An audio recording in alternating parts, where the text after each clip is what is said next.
place is 25 rounds, but I think it was Still 21. a lot. That's a lot. Yeah, because the Luger has an 8-round magazine. And so the killer must have had 2 extra magazines because 21 rounds, right? And maybe he had, say, 7 rounds in each mag. Or it might be out of 8 rounds in each mag, and he just didn't shoot them all. He didn't shoot Zainab for some reason. We don't know the reason why. Or maybe he was just out of ammo and he smashed her over the head and left. Yeah. I mean, it's maybe all of his mags weren't full. Yeah, maybe he put 7 rounds in each mag. Or maybe he put 8 rounds and had shot a couple bullets already, doing something else nefarious. I'd kind of come to the same conclusion as what Joe was just saying. Is it putting 7 in the 8? Because if you've ever tried to load a clip that's really stiff, like you try to get to that last one, and sometimes it's just not worth it. He's like, screw it, it's 7 of 8, it's enough. I know how many I have, which would make sense with the 21 rounds having been expelled. Yeah, and then and for what he's planning on doing, I assume he went out of the house that day intending to murder somebody with his Luger. That's why he was packing a lot of ammo for some reason. A Luger and 2 extra mags is not something you carry around every day, all day for self-defense because it's a fairly big, all-steel, heavy gun. Yeah. It is. It's not a hunting gun. No, but it's just not some kind of hunting anyway. It's a really distressing form of hunting. Yeah, that kind of hunting. But it's not real concealable either. It's just not your everyday carry kind of gun, really. So I don't know, but I think it was 21 rounds, and of that, 17 rounds actually hit their target, which is pretty good. Considering the stressful kind of situation. I'm assuming this guy was not cold as ice. He probably missed. A lot of people when they get into shootouts, they get and even police, they stress so much they miss entirely. There have been the police I've heard stories of police having shootouts with perps at close range. Each has a gun and everybody misses everybody. I mean, they empty their guns and nobody's hit anybody. It's like it's what was the Leslie Nielsen movie? Oh yeah. Police Squad or the Naked Gun. Police Academy. The Naked Gun. Yeah, Police Squad. I love that. What a great name. But anyway, so this guy, that's not bad. 17 out of 21 rounds, and again, 2 headshots per person except for Zainab. And but still, I'm not really sure why he didn't shoot her unless he was out of ammo because she was a witness. Mm-hmm. Anyway, very shortly after this, around 3:40 p.m., Brett Martin, remember him, the guy on the bike, the Brit, the heavy bike. Yeah, the heavier bike. He arrives on his bicycle, and he must have just missed all the action. He was on a Trek 7300, Brett. Probably, yeah, on a Trek something, I'm sure. But yeah, lucky for him, he got there a little later than everybody else. Apparently the perp was probably out of ammo anyway. But only one person was seen by him exiting the scene, which is a guy on a motorcycle who passed him going downhill on the same road when he was on his way up. Mm-hmm. So that guy, of course, was kind of suspected to be perhaps the perp. Yeah. He apparently had been seen on the road south of the murder scene. That would be on the other side of the murder scene by some Forest Service workers, and who told him he had to leave. Mm-hmm. Was that guy the gunman? Well, the police released a composite sketch of him. He had a goatee, which is kind of sinister. Yeah. Kind of heavy eyebrows, very sinister. Yep. But in March 2015, he was identified. It turns out he was a businessman from Lyon who had been in the area to paraglide. And so they haven't released his name. Apparently he had no connection to Mollier or to the Al-Hili family. Has no criminal record, was a respectable businessman, and so the police took no further action on him. Although, who knows, maybe he was our killer. Probably not. Maybe. Yeah, Probably not. He just happened to be in the area. But nobody else was seen leaving, so this is what's interesting, and you guys looked at it again on the street view. On the street view, if he'd been in a car parked right there, obviously Brett Martin would have seen him leaving the parking area and driving the other direction, right? Well, maybe. And so I'm thinking, well, if he parked that road right there, actually, it goes past a sign that says no admittance. Yeah. And then it takes a sharp hairpin turn to the left and goes back up past itself a little further uphill. So he could have shot everybody and then exited through the woods at the back of that turnaround there and gone about 100 feet up to the road, same road where he parked his motorcycle, bicycle, car, whatever, and escaped that way. Yeah. Speculation on my part. I don't know. But anyway, Brett Martin shows up, and interestingly, this is one of the things that police had trouble believing about him is that he was just a few hundred meters down the road pedaling on his bike, and he somehow didn't hear 21 shots being fired. Yeah. They were a little iffy on that whole thing. And then apparently they did some sonic testing, and it turns out the river is apparently very noisy. A lot of ambient noise. Yeah, they're in a little valley there, tight little valley with this river making a lot of noise, and apparently the mountains reflect sound back and forth and stuff. So they did some sound testing, and it turns out, well, he very well maybe didn't hear the gunshots. Yeah. Even at that wasn't range. he kind of near he was on a bridge or something like that, maybe even? Yeah. Because the road is constantly crossing over the river back and forth over these little ridges. Well, and all things considered, this caliber of Luger isn't an exceptionally loud round. As compared to, like a 45 or something, which is super loud. That's true. Yeah, it's not a 44 mag or anything like that. It's 32 is considered. It's very popular around in Europe. Here in America, it's considered kind of anemic. A lightweight round. Which is why it makes sense that you wouldn't hear it with a bunch of background noise. Yeah. So anyway, Breck gets there, and he surveys the scene, and of course, Zainab apparently was out of the car, staggering around, holding her head. Everybody else, of course, was in the car dead. And so he helped her out, and then I think found some local hikers or something, or somebody on a bike or something, and asked them to go for help, and they did. Next thing you know, the cops all show up. Oh, and here, by the way, if you want to see this crime scene, here are the coordinates. Are you ready? Write this down. 45.728831 and 6.224649. And you can see the very spot where it happened. So much easier than a URL. Yeah. Yeah, I know. Way easier. Yeah. But it is actually kind of informative to take a look at the spot. It sure is, yeah. Yeah. So, at the aftermath, there were 2 survivors. Of course, the 2 daughters, Zainab and Zina, did survive. Zainab did recover. Apparently, she's had some memory issues, not total memory issues. Of the event. Short-term memory lost from that time, which is completely understandable and a bit of a blessing. Yeah, probably. I was going to say not surprising at all. But apparently... Both from the trauma and from the physical trauma. Apparently the girls have been adopted by an aunt and an uncle, and they're doing all right. Good. Which is good. Apparently, I think they've been given new identities. I would guess. Good too. Yeah. And there was one other weird side note, which is that I said Iqbal, Saad's wife, had been married before, right, to James Thompson back in the U.S. On the day that she died, Jim Thompson died of a heart attack in his car. That's so weird. The same day. I know. Isn't that weird? Yeah. The French police actually wanted to test to see if he'd been poisoned or something. Apparently, the family would not agree to it, and so it hasn't happened yet. It's kind of, I guess, something worth checking out, I suppose. It's kind of a wild, long shot. It's a huge, long shot. I'm sure. But it's also a huge coincidence. Oh yeah, it's massive. Yeah, it really is. Yeah. But then again, when you look at this whole thing... Maybe they both signed a contract with the devil at the same time, and the rest of them paid the price for it. Yeah, that could be. That makes sense. I've been watching Supernatural again, so... that would explain that. Yeah. Oh, okay, yeah. I sort of let that show drop. Maybe I should get back to that. Oh, yeah, I'm still in season 8, so I've got 15 more to go. I've been watching Narcos on Netflix. It's actually pretty good. Yeah, it's more your style. Yeah. Okay, where am I here? Oh... Back to the ex-husband. Yeah. We got off on TV World. Yeah, back to the ex. On the other hand, he was overweight. He had high blood pressure. He smoked cigars, so probably not that remarkable. Ticking time bomb. Yeah. Yeah, but still on the same day. That's a little weird. Yeah, I don't know. So there are a lot of theories. Obviously, the European press went nuts over this, and the internet's gone nuts over it too. And the police, they put out a few interesting theories. Some of the theories, assassination by the CIA, the Mossad, Saddam Hussein loyalists, or maybe the KGB or FSB, whatever they're calling themselves these days. Perhaps a jealous lover. Perhaps murder over an estate dispute. But police have admitted they actually don't have any idea, really. They really don't. They don't know who the target of the killing was and who was collateral damage. And for all they know, it really was just a random thrill kill. Yeah. They just really don't know. So who murdered them, and who murdered the Al-Hilis, who murdered Sylvain Mollier, and why did they do it? Well, let's talk about theories, but first, let's take a break.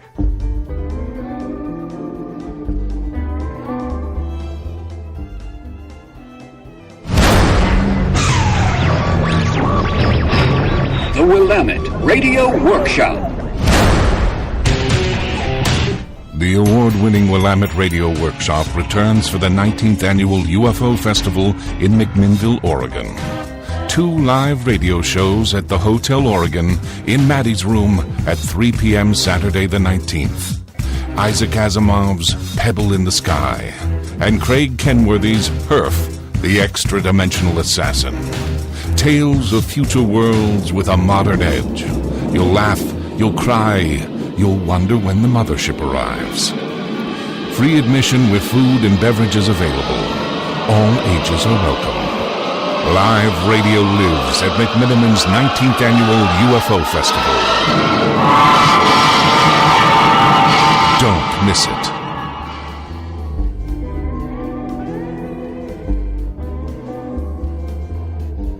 And we're back. Okay, first theory. All right, so our first theory, it was a hit on Saad al-Hili by Saddam Hussein loyalists. And here's the basic outline of this theory. They did have the earmarks of a professional hit, of course, as I said, the 2 headshots per victim, right? That's guaranteeing that they don't survive. Yeah, reasonably good marksmanship, although it was a bit sloppy, I've got to say, leaving the daughter alive. One theory that the papers came up with is that Saad's father, Qadim al-Hili, was smuggling large quantities of cash out of Iraq. I'm not sure that if this was post-Saddam or, because, as you know, he was captured and executed. I believe it had to have been pre-Saddam. Pre-Saddam's death. Yeah. And so the idea here is that he's smuggling all this cash and wealth out of Iraq, stashing in Swiss banks. And then and apparently this paper that posted this story, why did I say post? I'm so internet-y here. That published this story, they claim to have gotten this information from German intelligence. I'm a little skeptical there, but... Anyway, the al-Hilis were actually just a hop, skip, jump away from Geneva, Switzerland, as I just said, where all that Iraqi money was stashed.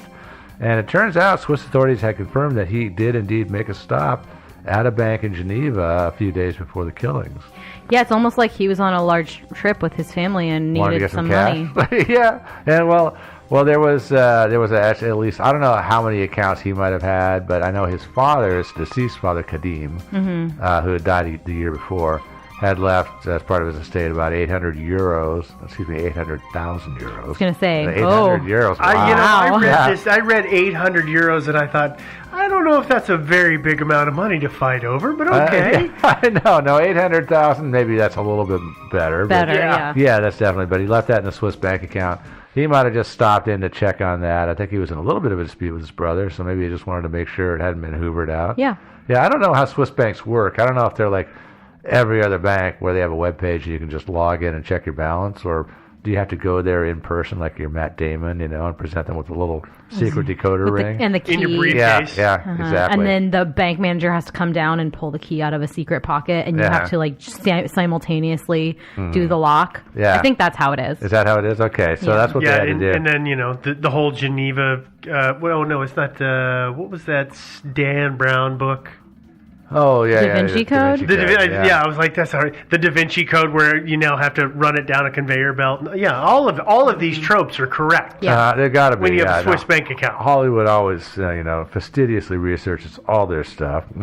But of course, if Saad did make a little stopover in Geneva and grab a bunch of illicit Iraqi cash, that's kind of short notice to get an assassin in place to murder him, on a mountain road. Well, there's automated alerts. I have all kinds of automated alerts on my accounts. It could be they have sleeper agents in place all over Europe. And it could also be that they suspected they already suspected him. Yeah. Going to, and then. So they had somebody tailing him already. Yeah, or maybe he'd actually been doing it already. Yeah. I have serious reservations about that, but we'll get to this. Yeah. This is a bad theory. It's it's not that great of a theory. Playing along. Yeah. So imagining, as common sense kind of dictates, there had to be a little preparation for this. Correct. They didn't just decide on the basis of 24 hours notice to get a hitman out there to kill him. But if it was a long time coming, then and French police originally believed that the origin of it was not in France. They didn't want to believe it was a French person that did this. You would think that they would have assassinated him back in England. It would have been a lot simpler, rather than tracking him and his family all over France and then killing them, all of them. Maybe just shoot him when he's coming out of his office or something like that. Right, instead of the moving Jason Bourne target style thing. Yeah. Yes, but I will say that family camping trip in this kind of a not really very well-traveled area it would maybe be better without the bad luck of having the two bikers there, that it could feasibly be days before the bodies were found. Maybe, I don't know. If they were camping, indeed, they wouldn't be expected to be checking in. Most of the family was there. So, in a way, it kind of makes sense. It's not great. Sure, but... They're being reported missing would probably be greatly delayed by that. It would, and then finding the bodies, and then, probably the daughter would have actually died because the younger one? Probably. Because she would have stayed there indefinitely? She probably would have. No, the one that got... The older one. The one that got she probably would have... She probably would have... She would have staggered down the road. She might have made it, or maybe...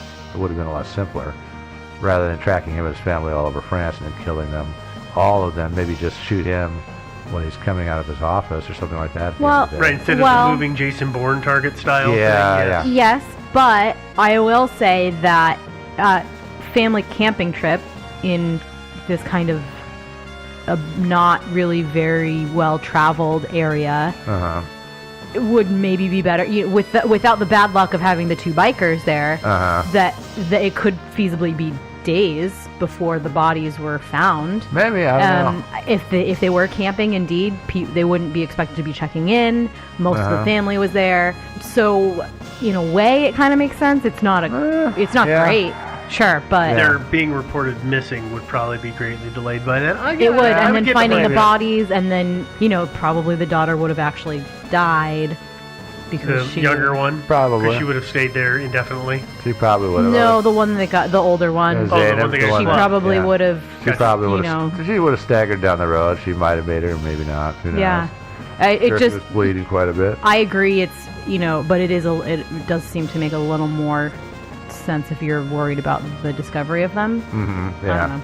Although, I don't know how ill-traveled that road is. I mean, if you go on Street View, if you go from Cheveline all the way up to the murder scene, you pass a bicyclist on the road, or the Google car does. Yeah. And then when you get to the lay-by, as they call it, another podcast they call it the layabout. No, I wanted to just say that. No, I'm a layabout. That's a lay-by. Okay, but. But if you on the same street, the same day, there were two cars parked in that spot. Okay. Misconception, maybe, I don't know. It seems to me like it's popular enough. Somebody would notice this BMW with a bunch of bloody corpses in it, probably. Yeah. Although still, it is a little bit out of the way. I mean, it's not heavily trafficked. It probably is a decent place. You can just look up and down the road, see is somebody coming. Okay, good. Kill. Yeah. But again, like I said, besides that, they did check out his house. They didn't find anything there. No evidence of sketchy behavior or Recce cash connection, anything like that. What they did find is that he had recently changed his locks, which the papers made something out of. I'm not sure what you can make out of that really, but. And then they also found a taser, which is illegal in Britain. I think you can make something out of the newly changed locks. Maybe.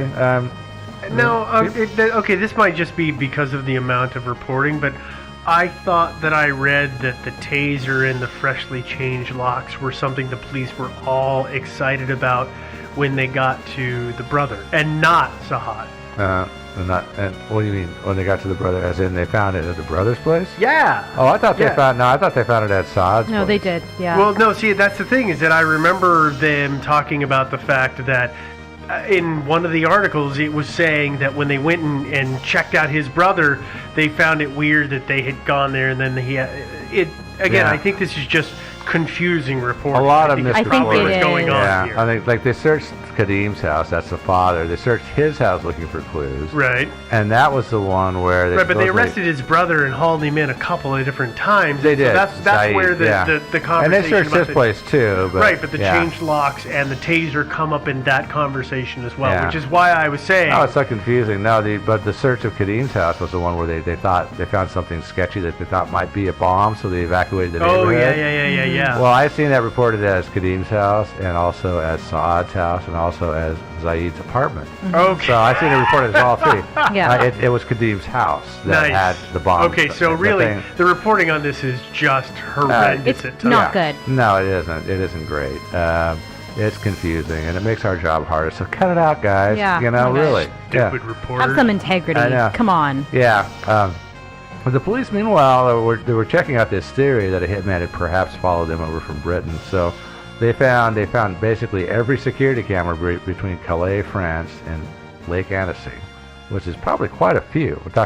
We're talking traffic cams and just rest areas and ATMs and cafes and whatever. Gas stations or whatever. Apparently they tracked them all down, went through thousands and thousands of photos, and found the photos of the Al-Hili car with the trailer traveling across France. And they checked neighboring photos to see if there were any cars that showed up more than once that were tailing them. So they went through a lot of photographs here. And by the way, there's been some complaints by the family, the Al-Hili family, that the police have really done nothing and all that stuff. Feels like they've done a lot. They've done quite a bit. Yeah. They actually really have. But so they went through all these photos, and they finally decided, no, they were not tailed from England because they never found a single car twice following them. And also the other thing about it that doesn't really make sense is apparently Zainab recovered enough of her memory of that day. The police asked her exactly, how they came to be up there, and what she told them is that they were hanging out at the campground, and Saad said to her, "Well, what do you want to do? Would you like to go shopping, or do you want to go out into the woods?" And Zainab said, "Let's go to the woods." I know, poor kid. I know. Can you imagine that being one of the only things you remember from a day like that? Yeah, I know, poor kid. It's just sad, but. And so this wasn't even a planned thing. Which means it's hard to premeditate putting a guy out there to lay in Yeah. like an assassin laying in wait for them. So if an assassin was laying in wait for anybody, it would have been Molière and not the Al-Hilis. So it looks like they were probably the collateral damage here. Molière was the target. So let's talk about that theory. It was a planned hit on Molière. You need to finish up the stuff about Kadim, because we talked about a little bit about the whole thing with him and the Hussein regime. Kadim, I guess, that might be a little bit confusing there. I mean, Kadim Al-Hili, of course, Saad's and Zaid's dad, he moved to England with his family in 1971. He moved back to Iraq in 1974, did not take his sons with him, apparently, and stayed there until 1982 because he still had businesses over there. And so he basically was an entrepreneur. Yeah, and so he basically went over there, I think, eventually ran his businesses and eventually wound them down or sold them or whatever, and got out in 1982, which was kind of after Saddam's accession to power, because I think Saddam officially became the big boss man in like 79, I believe. Not totally sure about that. Ballparkish. Right around 79, yeah. I mean, he was kind of the power behind the throne for a long time there, but he didn't become the big kahuna until about 79. And so there's no indication that they were buddies, though, or that they had any connection whatsoever. And the way things are... So this whole stashing Iraqi hidden war cache thing is probably just something to sell papers? Yeah, I think so. I don't know if there was any real evidence for it because there's no evidence that Saddam and Kadim knew each other. Right. And for that matter, Zaid said that Kadim actually did not like Saddam at all. Come on, Joe. He was from Iraq. He was buddies with Saddam. Yeah, of course. They all were, weren't they? Just like all of my Persian buddies were friends with Saddam. Yeah. Well, actually, it was kind of, if you sort of let things take their course, eventually everybody would have been his buddy because he killed everybody who wasn't. Yeah. So, eventually. That's true. Yeah. It was heading that direction. Yeah. To be clear, I'm joking. Yeah. Oh, yeah. Me too. We don't think that. No, actually, I really love the quotes from my friends who I can't directly quote because there's some foul language in here. But he was blanking crazy is what they used to always say when people asked them about what they thought about Saddam Hussein. Yeah, he was. Nobody who left that area liked Saddam. Saddam. Yeah, no, he. Saddam. Yeah, Saddam. He was rather ruthless, but Saddam. So. Next theory? Our next theory, it was a planned hit on Mollier, Sylvain Mollier, the bicyclist. Okay. Mollier was, at this time, taking a 3-year leave of absence from his job. As a welder? As a welder, yeah. And I don't know why he was doing that. How do you get a 3-year absence? I know. Amazing. Wouldn't that be nice? That's crazy maternity leave right there. Yeah. Well, I mean, paternity leave, first of all, right? But, True. But sometimes contracts aren't as plentiful, and maybe it's possible that he said, hey, listen, I'm going to take a 3-year sabbatical. Let me know when there's work again. Yeah, it's a weird number to me. I'm sure that in Europe it maybe it's something that's more common. Oh yeah, they definitely give people way more time off, which is amazing. Like Intel here only gives you about a 1-year sabbatical, and Intel is weird for giving people sabbaticals. Yeah, most in don't country. do that even. Yeah. Yeah, so it's a strange number to me. That's all I'm saying. It is kind of a strange number. I don't know that I'd want to take that much time off from my job because I would probably forget how to do it. Yeah, but anyway, he was doing whatever he was doing that particular day. Of course, riding his bicycle, living with his girlfriend Claire Schutz. And according according to the papers, Claire was from a very well-off family. Apparently, her dad owned a big, successful pharmacy. Apparently, she was buying it from him. And the papers took that to mean that she was like a millionaire. On paper. He was a gold digger, yeah. And they said, the papers also said Claire's family didn't like Mollier and felt that he was sponging off of Claire and that perhaps the family had him killed, and all right. But then there was another theory, apparently, that Mollier also liked to fool around, and that maybe there was a jealous boyfriend out there. Being a ladies' man. Maybe wanted to whack him, yeah. So that was another theory that was out there. But of course, this all runs back into the same problem we had with the Al Heelys being the target of the hit. Is that apparently nobody knew Mollier was actually going to bicycle up that road. He wasn't supposed to. He was he was on a bicycle that really was equipped for that kind of terrain, if I understand. He was on a racing bike, and actually that's a paved road, but it does have some cracks and potholes in it. If you can see it. You can actually, if you weave skillfully enough, you can for the most part stay on smooth pavement if you weave in between all the holes and stuff. There's going to be a few patches where you're going to rough up your little bike a little bit. And I don't know how, those racing bikes have got those incredibly super skinny little tires on them. Yeah, they do. Oh, yeah. That look like, if you run over a rock about bigger than your thumb, you're going to totally destroy it. Yeah. That kind of thing. Yeah. But apparently, he was cruising up that thing. Maybe he was so well off that he didn't worry about ruining his tires. I don't know. But he was apparently, as far as we know, just randomly cycling up into the countryside that day. Yeah. We don't know that for a certainty. I mean, maybe he was planning a secret rendezvous up there. Or maybe he told someone. Well, maybe.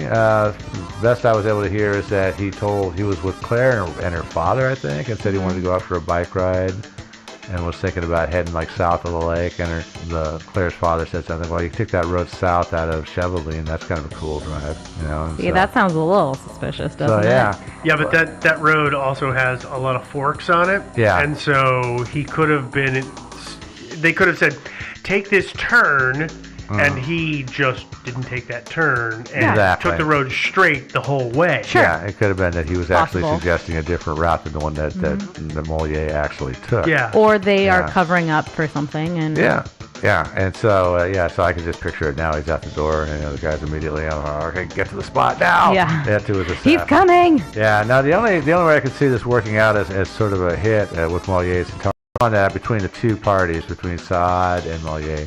He is the one that was from the area and could perhaps have planned some sort of a meetup at that spot.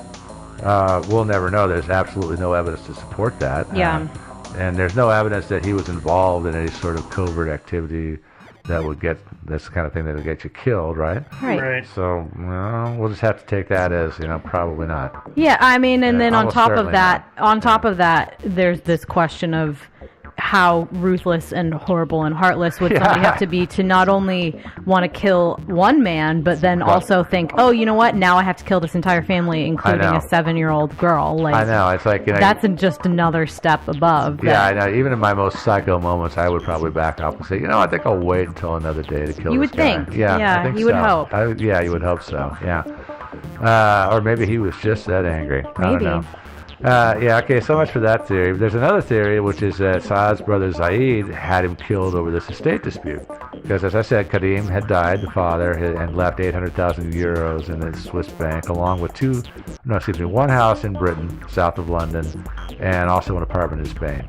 So I don't know how much all of that was worth. A lot. Property, it's fairly valuable. Yeah. I mean, property itself tends to